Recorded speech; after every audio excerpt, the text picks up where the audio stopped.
In 2006, Facebook was at the cutting edge of social networking, and its improbable leader, Mark Zuckerberg, was busy fielding offers from major media players. Michael Wolff was CEO of MTV Networks. He was interested in a partnership. I was interested in acquiring the company. I told him we'd be willing to pay as much as $1.5 billion to buy Facebook outright. His answer was, I think it's worth a lot more. And at the same time, I may never have an idea as good as this one.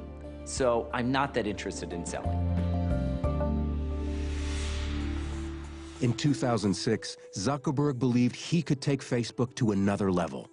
He came up with something called Newsfeed. Users could update their status, and it would be immediately shared with their network of friends. But many users thought the feature was a violation of their privacy. 500,000 of them launched an online protest. To say that it was unpopular at first is a dramatic understatement. They were under siege at the office. They couldn't leave. They were surrounded by news trucks. Zuckerberg was wounded. He was forced to apologize. He wrote his apology note himself. It was probably a good learning experience. When Facebook changed some of the privacy controls, it was an overstep. I do think that he takes those seriously, but I do think that he's willing to continue to overstep for the purpose of making a product that he wants to make. Not surprisingly to Zuckerberg, Newsfeed was worth saving, and it became one of the most popular elements of the Facebook experience. On the heels of Newsfeed, Zuckerberg expanded beyond its college roots and opened Facebook to the general public. That wider audience was the blast that launched it to a stunning 12 million users, more than double the previous year. Mark Zuckerberg doesn't ever really get surprised. He is so confident, I think, that he always kind of just assumed he'd have a lot of success. Success brought more success. And in 2007, industry giant Microsoft enters the picture. Microsoft knocks on Facebook's door. This is a technology that's not going away, and Microsoft wants a piece of it. This time, it was a deal Zuckerberg couldn't turn down. And for the first time, the world got a glimpse of what Facebook may really be worth. By the time people were finally getting used to the idea that anyone would pay $1 billion for Facebook, Microsoft comes along and pays $250 million for 1.6% of the company. It was outrageous. It valued the company at $15 billion. This took Facebook from a thing that a lot of people used to a thing that everyone was talking about, the $15 billion company. But only a month later, Zuckerberg, at the top of his game, stumbles badly.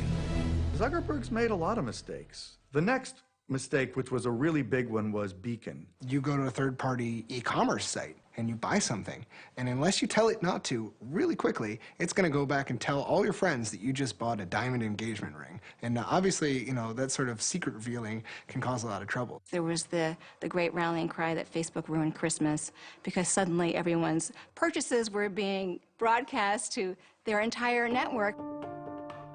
Nevertheless, Zuckerberg was defiant. Zuckerberg really tried to defend it for a while. It took him a while to realize how wrong it was. On December 5th, 2007, he made another full-throated apology. 2 months later, in February 2008, after years of legal maneuvering, the lawsuit over Facebook's origins resurfaced. The Winklevoss twins and Divya Narendra reached a settlement with Zuckerberg for $65 million for their part in creating Facebook. They later changed their minds. We were appealing because we were misled. The settlement that we had initially signed up for contained both cash and stock in the company, but the stock component was essentially overvalued by Facebook. We will continue pursuing this until we are adequately compensated for the value we added to Facebook. Mark Zuckerberg considers the matter closed.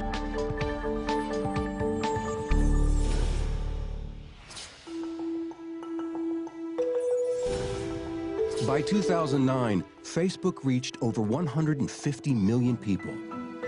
Rumors swirled that the company would go public, but instead took money from a new investor. Yuri Milner, CEO of the Russian internet investment firm Digital Sky Technologies, proposed a $200 million deal for an almost 2% stake in the company.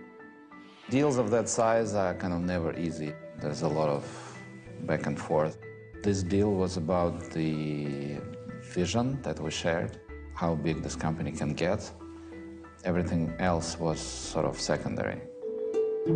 Milner's investment allowed Facebook to delay going public and supported its continuing growth. Advertising was the key to keeping it going, and Facebook was in a unique position. A lot of previous internet marketing models are based on clicks or impressions, that you get paid to either show this ad or get a click one time. And the notion of connections on Facebook is kind of fundamentally different from that, because once you have a connection, it's a long-term relationship with that person. Jeremy Smith is Chief Strategy Officer for Second Market and deals with assets like Facebook shares that cannot yet be traded on the public market.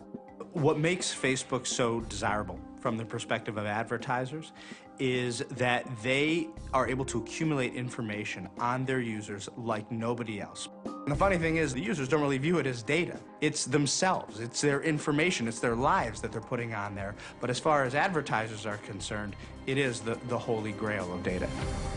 Facebook had already been selling user information to advertisers, but it became a practice that would strike fear in the heart of users.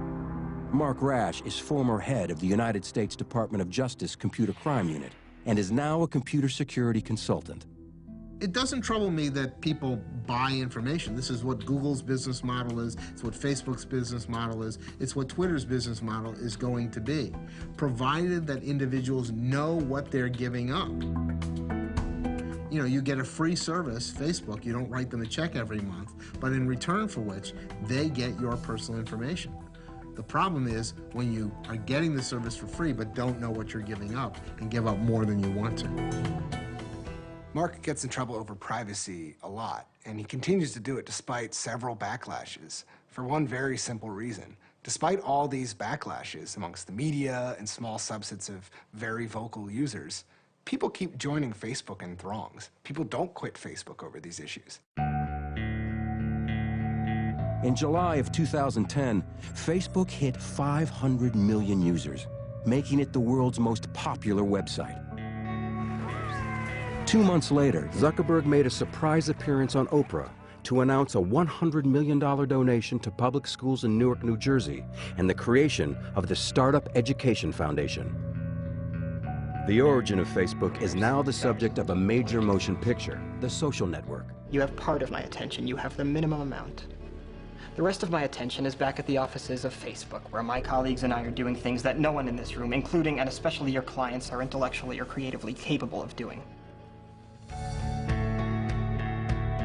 For a site that's able to move from the dorm room to a site where, you know, my 80-year-old mother and myself and my chiropractor and my third grade class all reunites on the site, and we all have something to talk about, and we choose what we need to talk about, whether it's about somebody's birthday or politics or whatever it is, it's an achievement. He's growing as a person with 1,400 employees, you know, close to 500 million users. He's changing in a lot of ways. He's becoming a more natural leader. He's becoming more confident of his skills. He's more than a little bit of a rebel. He is like the modern James Dean, this guy. He is an amazingly impactful person who cares not what other people think about him and wants to change the world.